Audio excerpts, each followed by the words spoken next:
Christiane, bravo Christiane. Elle est qualifiée, une ancienne enseignante spécialisée. Bravo Jean-Jacques, il est toujours dans le coup. On a quand même quelques petits trous de mémoire. Hein. Oui. Faire attention. C'est des petits coups de... Un ancien chef de bureau bancaire, Jean-Jacques.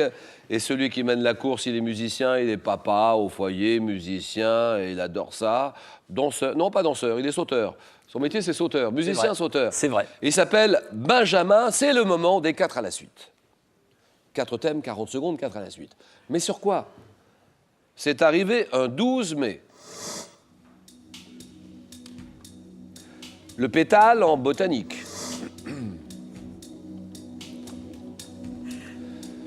La géographie du Japon.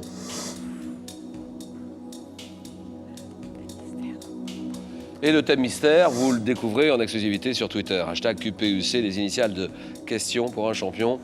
J'hésite, 12 mai, Japon, 12 mai. Ouais, on va se lancer sur le 12 mai. Allez, 12 mai, c'est parti. Alors, Benjamin, musicien. D'abord, première des choses, franchement, on pense à Lou Marine, Oui, ma fille. votre fille chérie. Oui, chérie. Quel âge a-t-elle? 7 ans. La maman, bien sûr, on l'embrasse 1000 fois aussi. Corinne. Vous avez un groupe ou pas? Voilà, un duo avec ma chérie d'ailleurs, qui s'appelle La Malice. On La fait des Malice. concerts, on fait nos propres morceaux Oui. et voilà, on essaie de se produire au maximum. Qu'est-ce que c'est que ce bracelet? Eh ben C'est ça, quoi, c'est le bracelet que je mets à chaque concert. C'est quoi ce bracelet? Fait en Martinique par notre copine Joanne. Ça a une signification? Et, Il y a un message? Il y a Non, quelque chose non, c'est juste un super porte-bonheur. Je peux le retirer. Oui. C'est pour vous. Pour moi? Mais oui, Le bracelet? mais oui. Alors là, allons-y. J'ai jamais porté de bracelet de ma vie, mais ça veut dire quoi exactement, Benjamin? Voilà, bah ça veut dire que vous allez pouvoir faire des concerts au Stade de France bientôt. Benjamin, ça y est, on revient au jeu. Vous m'avez dit, c'est arrivé un 12 mai. C'est votre choix, on est d'accord? Oui. Chrono. Top, à quel ordre militaire et religieux ayant suscité les convoitises de Philippe le Bel appartenaient les chevaliers qui Templiers. furent condamnés le 12 mai 36 lors de l'instauration du gouvernement de Front Populaire? Quel écrivain publie le roman Mort à crédit? Céline. Le 12 mai 76, quel club de football français a disputé à Glasgow la finale, la Coupe d'Europe des clubs champions face au Bayern? Avec quel opéra comprenant l'air pour ténor Uma Furtiva Lagrima? Je passe. Donizetti. Dans quelle ville européenne isolée du reste du monde depuis 1948 les soviétiques ont-ils levé le blocus qui lui était imposé le 12 mai 1949? Dans quelle ville européenne? Prenez votre temps. Vous voulez la répéter? Dans quelle ville européenne isolée du reste du monde depuis 1948 les soviétiques ont-ils levé le blocus qui lui était imposé le 12 mai 1949? C'est Berlin. Oui. Berlin, et ça fait 2 points. 2 points pour Benjamin. Merci. Alors, avec quel opéra comprenant l'air pour ténor Una Furtiva Lagrima Donizetti a-t-il triomphé à Milan en 1832? C'est l'élixir d'amour. 76, 12 mai 76, club de foot français qui est à Glasgow. Il dispute la finale de la Coupe d'Europe des clubs champions face au Bayern. Bayern de Munich, c'est Saint-Étienne. Les Verts de Saint-Étienne. Les Templiers, vous l'avez dit, les Chevaliers du Temple, d'accord. 2 points. Ça me va bien, hein, je le garde. Hein. Et Jean-Jacques, allons-y Jean-Jacques. Le pétale en botanique. Ça a l'air de vous plaire, ça. Hein. Le pétale en botanique. Et Jean-Jacques, en plus de ça, là, il faut y aller. Il faut gagner le match de ce soir. Ah ben, je vais essayer de changer de braquet. Hein. Jean-Jacques, Saint-Vallier de Thiers, on y va. On y 40 va. secondes. Et vous m'avez dit le pétale. Top, quelle plante dont les fleurs en forme de boule ont des pétales parfois enroulés doit son nom au botaniste Dahl, Andreas Dahl. Dahlia. En botanique, quel terme issu du latin signifiant petite couronne désigne l'ensemble des pétales d'une fleur? La corolle. Oui.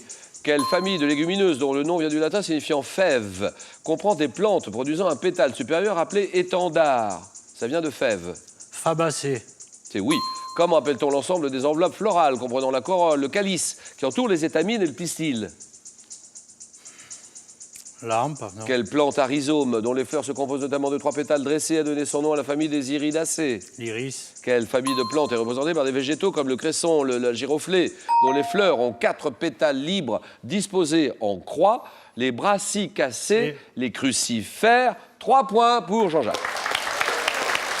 Bien joué.